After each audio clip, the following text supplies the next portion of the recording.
Good morning, everybody, and welcome to this episode of 30 Minutes to President's Club. My name is Armand Farouk, and I'm here with my co-host, Nick Zgelski. And folks, we have the number one seller who I've ever coached in my entire career. Her name is Morgan Melo. In Q4 of 2021, she closed $750K as a mid-market AE in a single quarter, and she had done something pretty damn close to that in the few quarters prior to that. As a reference point, her quota that year was $1 million. So she closed 75% of her number in a single quarter. And then moving forward, she continued to close multiple Fortune 100 logos. I will not share all of the names, but you've probably ordered food from them to your house. You've probably taken one of their cars. You've probably used one of their laptops or opened up their apps on your phone. And so, Nick, why should people listen? This was an episode where we got into a lot of contrarian viewpoints that Morgan has around selling to the enterprise. We talked about showing a demo before you do any discovery. So literally flipping the order of the calls and using the what she calls vibey demo as a way to inform what you ask them in your discovery call, which is call number 2. We also got into some of those contrarian things around like where and when and how early Morgan will share price, hard DQing enterprise deals if you smell that they're not a fit. And honestly, this is one where Morgan's got a lot of EQ when it comes to selling. And so if you've ever felt like, this doesn't totally feel right, whatever my manager is telling me to do or what I've been told I need to do in sales. And so this is one that will change a lot of your beliefs. I know it changed a lot of mine around what good selling actually looks like. All right, Morgan, welcome back to the show. You might remember that we start every single episode with your top 3 actionable takeaways, so let's get yours. All right, tip number 1, sell differently to early adopters and late product adopters. Typically, early adopters, you can vision sell, excite the hell out of those folks, and they're going to be early adopters ready to jump in with you. In my experience, when you get to some of the more laggards in the market, you almost have to scare them into why they cannot keep operating status quo. If they were thrilled on some of these novel ideas, they would have joined your tool by now, most likely. So they need to be pushed a little bit more. For me, what that's looked like with some of our market data, for example, is with the early adopters, I could say, hey, this has been so broken. The data's stale. Don't you hate that? And they were like, yes, I'm so ready. Let me jump in. When I got to the later folks in the market, I actually had to be a little more aggressive and say things like, you are going to be at a competitive disadvantage if you don't use this data at this point. And then it started to open their eyes a bit. Really nice. What's number 2? Number 2, collaborate on a project plan with your champion and early. In my experience, probably one of the best ways to health check your deal is to collaborate on a project plan with your champion. It is a lot of work to bring on a vendor. If you haven't done it before, maybe try to do it internally so you get a taste for it. But if you're offering to do a lot of their work for them to help bring you on and they're pushing back on that a little bit, that's probably a big red flag that that's not where you should be spending your time. Doing this with them also gives you a very non-cringe way to start to put timelines and milestones in the ground, which will just generally help you with your deal, reporting back to leadership, all of the above. Cool. Round us out, Morgan. What's number 3? Okay, number 3, we have this thing at Pave called the vibey demo. What to think about here is probably pretty controversial, but we'll get into it. Contrary to popular belief, you can do demo before you do disco, especially with impatient buyers or people in enterprise that have seen these types of tools 1,000 times. Sometimes you just got to show them before you can start asking them the why behind stuff. Maybe they just want to wet their beak and see the product. Or we also have this phrase here at Pave called everyone wants full suite. They just might not know it yet. And so if you start to show them some of the other tools that you have, it may actually get them interested in more things than they had originally come to you for. Alrighty, Morgan. So I want to dig in on this vibey demo. Could you give an example of a time that you decided to do the vibey demo instead of jump into traditional discovery? And I'm curious, like, why you decided to do that instead of a normal disco call. I would say it happens often, and I think a lot of us have seen this, like when people put a demo request in the website, it's because they want to see a demo, not because they want to tell you about their problems. But sometimes I've had folks email me and say, hey, for our demo, and they add, by the way, they add like 7 people or something obnoxious. And they say, these are the things that I want to see. And so I'm like, great, no problem. If you want to see those things, I'm so stoked to show you. Clearly, you care enough that you're going to take 7 other people's time for the demo. One thing I do before that vibey demo, which is essentially a window shop, around all of our tools is I'll send a demo checklist. One thing that I've seen more junior reps get stuck on in their version of discovery is how often do you run merit cycles? What tools do you use? Who's involved? Which compensation types are they? Those are not real discovery questions. Mhm. Those are just questions that you need to know on how you're going to configure the tool or run the demo. I say, great, happy to jump into a demo. I have a couple questions I can send over async, or we can bang through them in a 10-minute meeting, just you and I ahead of time, just so that we can tailor that demo to you. And I actually have like a Google form, if you will, that I will send to a prospect, which by the way is a super helpful resource, especially when you get to post sales, just to send along, that has all of those basic details that, again, junior reps get hung up on, but it also just drains time for your actual discovery time. So I'll send that, jump into the demo. Then I can tailor the demo, but show them around. They get excited about things. And then once they're leaned in, because it's a good looking tool, it's a good product, then on the next call, I'm like, hey, this was something that was really interesting to you. Why? And once you've kind of gotten them excited and leaned in, they're much more open to those real discovery questions. I know that the pre-demo checklist questions are going to be different for every company. Could you share the questions that you have on yours? Because I think it will help give people a sense of like the types of questions they could use and adapt for their own product that they sell. I think like the things that you should be thinking about are, if you have a tool that's configurable, what different types of configurations do you have? And that's something to ask. But demos really need to feel real to who you're talking to. So even just the little details of, like, for us, we integrate with their underlying HRIS and equity system. Instead of saying, we'll pull your HRIS data in here, I'm going to say all of those fields that you have in Workday today that are relevant for planning, those are going to get pulled in. They can start to visualize themselves using the tool a lot more. So those are the things I would be thinking about, are like, what are the little things that you can do to make it feel more real based on their current setup? So how do you actually run that demo then? So you have this checklist of the systems they're on, how they're doing things today. What does that flow actually look like? The nice thing is it's mostly the same flow every time. So prepping for these calls with your essay gets really efficient. We literally just have, this one's a vibey demo. Sounds good.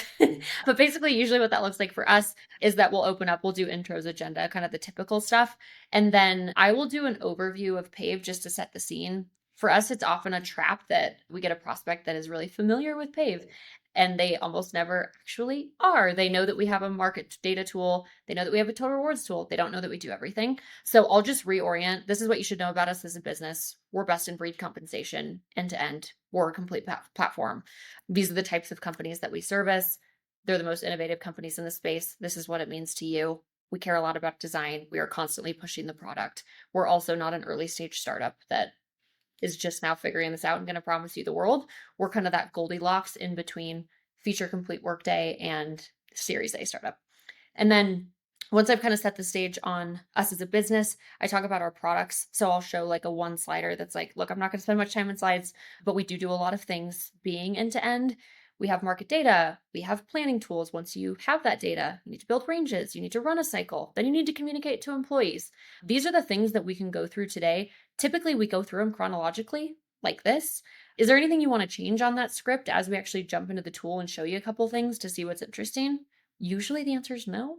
People are like, that's chronological. Or sometimes the answer is, actually, planning is a huge pain for us right now. And I had no idea that you guys do total reward statements. Can we focus most of the time there?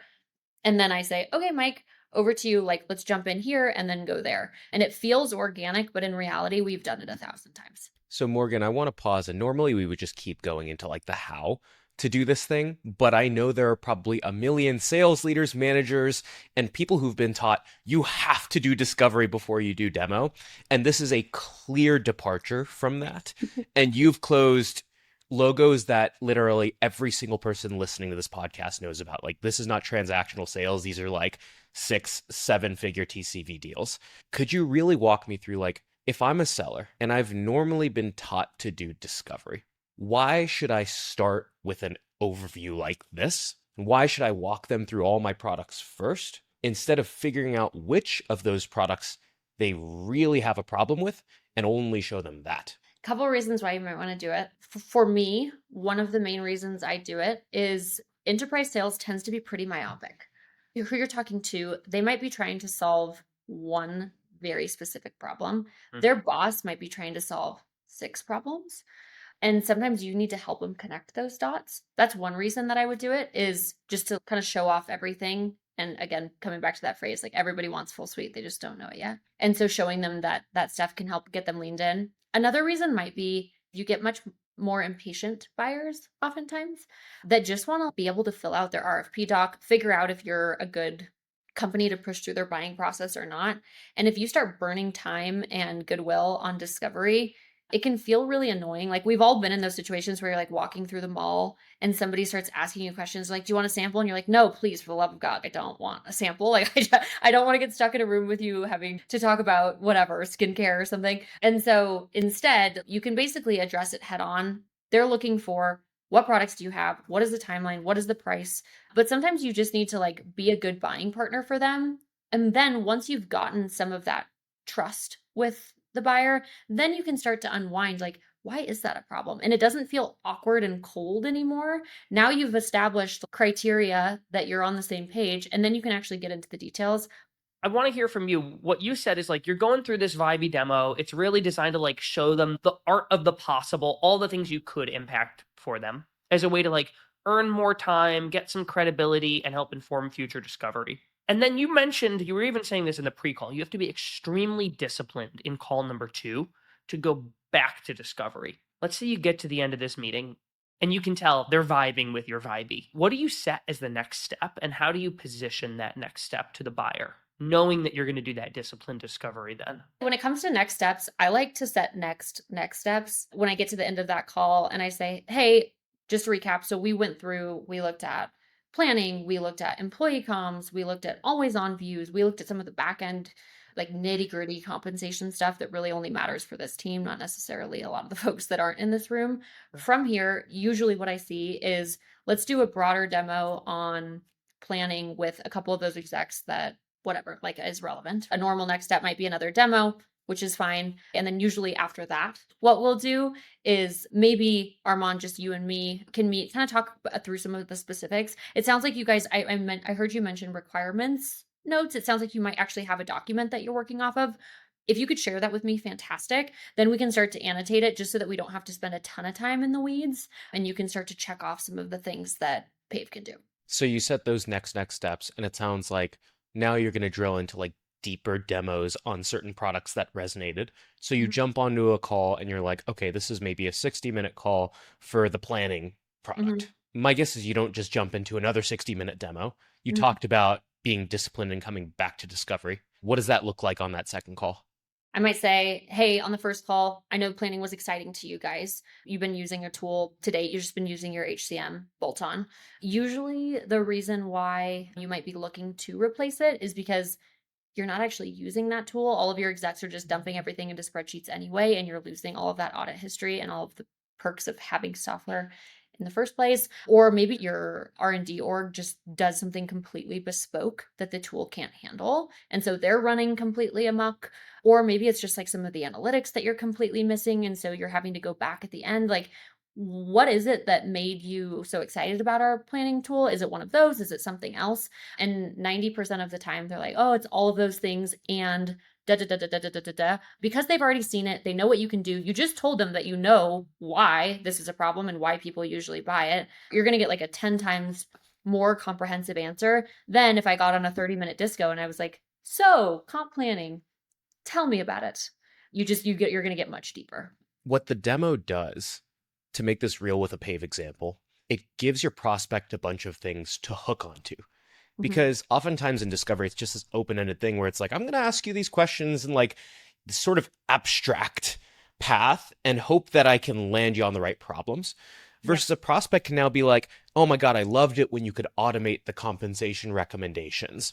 And behind that hook is a problem. Instead of like trying to like Miyagi your way around it in a discovery call, if a prospect's like, oh, I love the automated comp recommendations, you can just say like, great. Typically when people really like the automated comp recommendations, it's because people are going like completely hog wild with their comp increases, or it's something else like this. I'm curious which one of those is that. And so it actually gets you to the problem far more efficiently. And they're far more likely to be less defensive when answering those questions because they know why you're asking that discovery question, because product can actually help with it.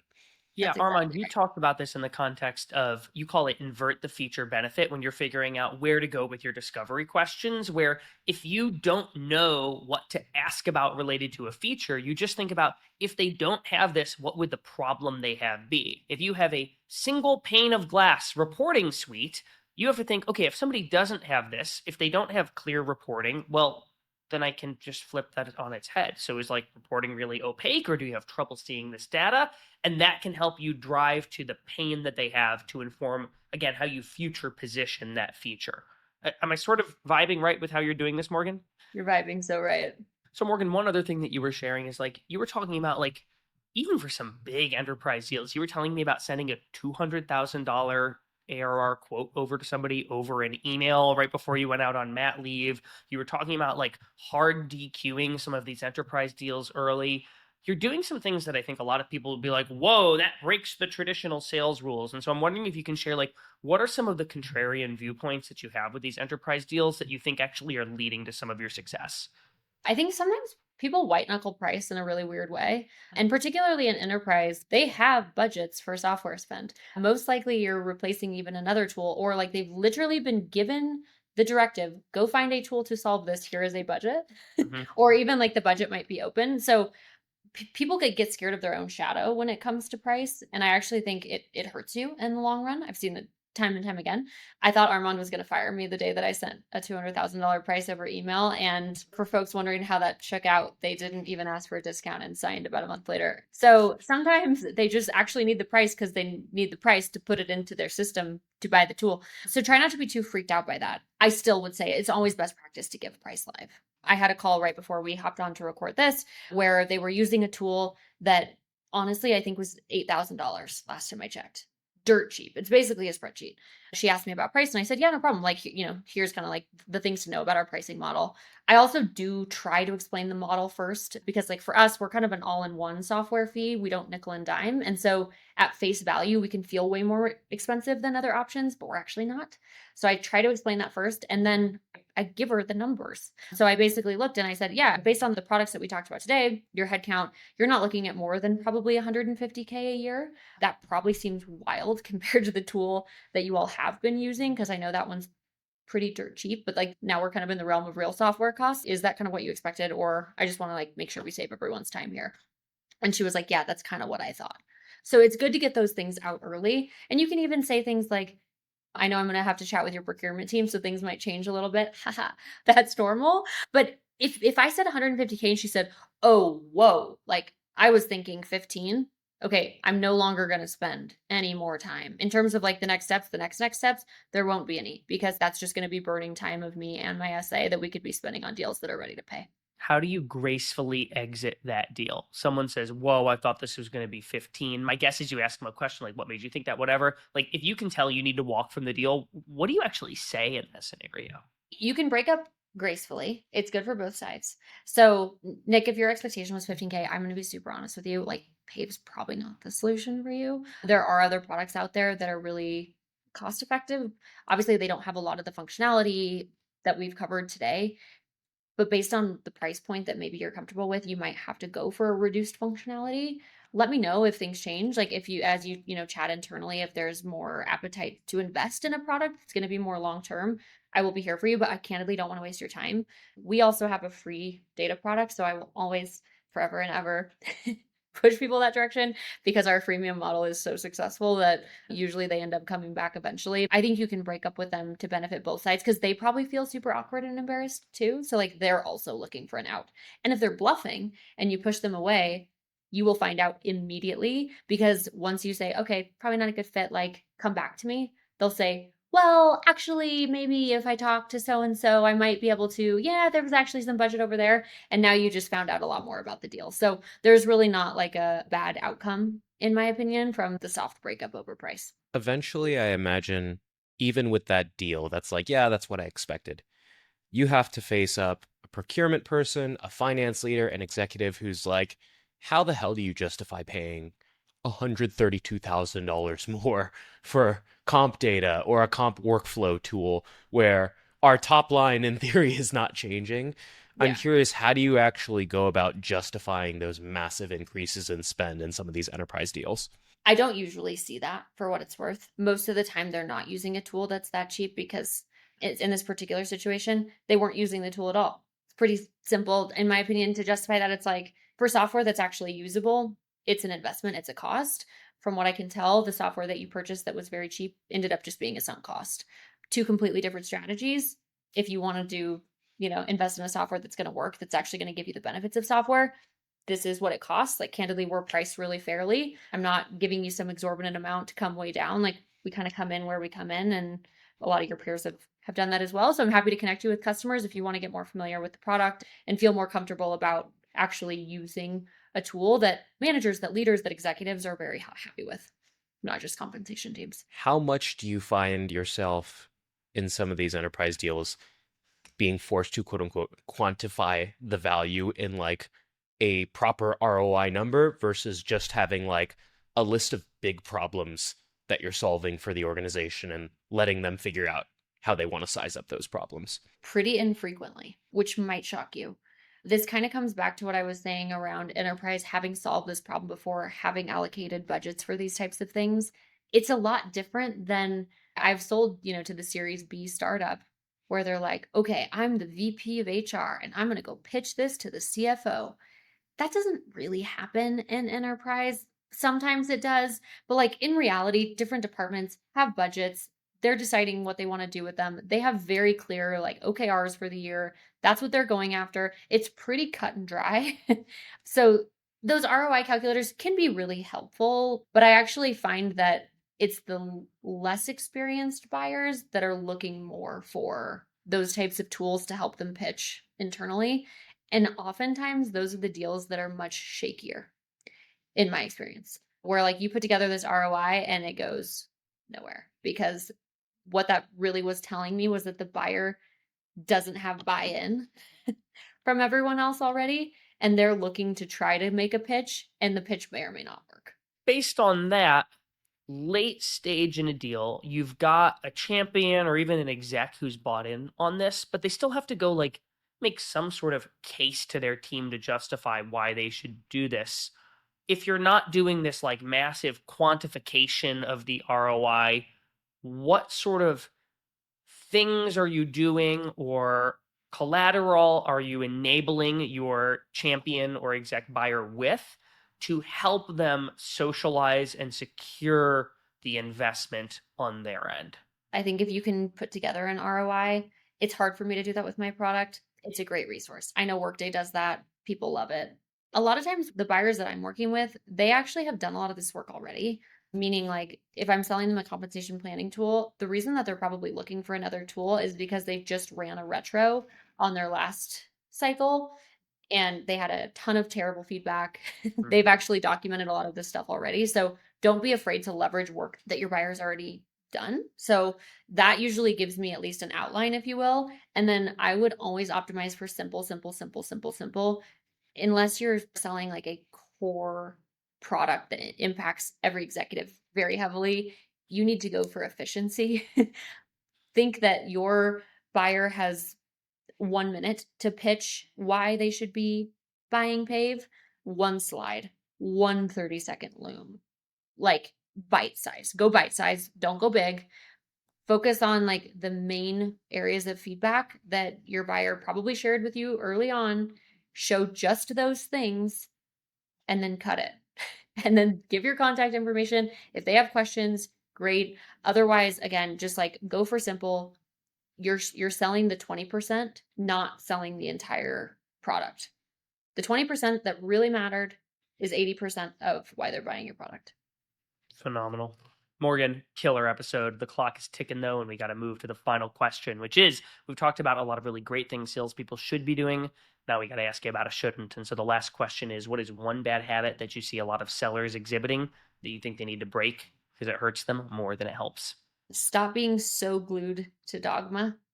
We've covered a lot of these controversial topics today. Maybe one like really specific example. Earlier this week, I was doing a demo for 15 executives, literally. And at the end of the demo, I just kind of said, like, thank you so much for hosting us. Like, we'll be in touch. And my boss was like, hey, quick feedback. Like, really glad that you didn't ask for next steps. And I was like, obviously, that was been super cringe, but I've seen people do that. So read the room.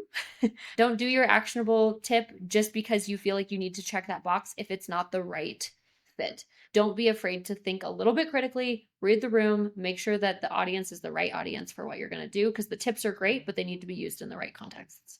Phenomenal. Morgan, thank you for joining us. Everybody stick around for a 60-second recap coming up soon. Alrighty, Nick, it's time for a 2x2 recap from this episode with Morgan Melo. What do you have for your 2? So number 1 is assume that your buyer has 60 seconds to pitch their CEO on why they should buy your product. That means when you are sending over recaps or why they should buy or things that help enable them to have that conversation with the executive team, it should probably be 3 bullet points, not a full deck. Number 2 is to set a midpoint agenda or set an agenda if the call starts to go off the rails. Morgan shared the example of like, sometimes you get into a call and the buyer like pushes you into content right away. And you can reset an expectation 10 minutes in by resetting the agenda and saying something like, look, we've gotten to know each other a little bit here. I've enjoyed the conversation we've had. I think the best use of our time for the next 20 minutes would be, and then reestablish your agenda. You can use this if you forgot to set one. You can also use it if the call direction has started to go away from where you know it needs to go. Number 3, Morgan used something called the vibey demo, where instead of doing discovery before demo, she actually does the demo and starts with all the different products that they have, because Pave has a lot of products that, frankly, people don't know about.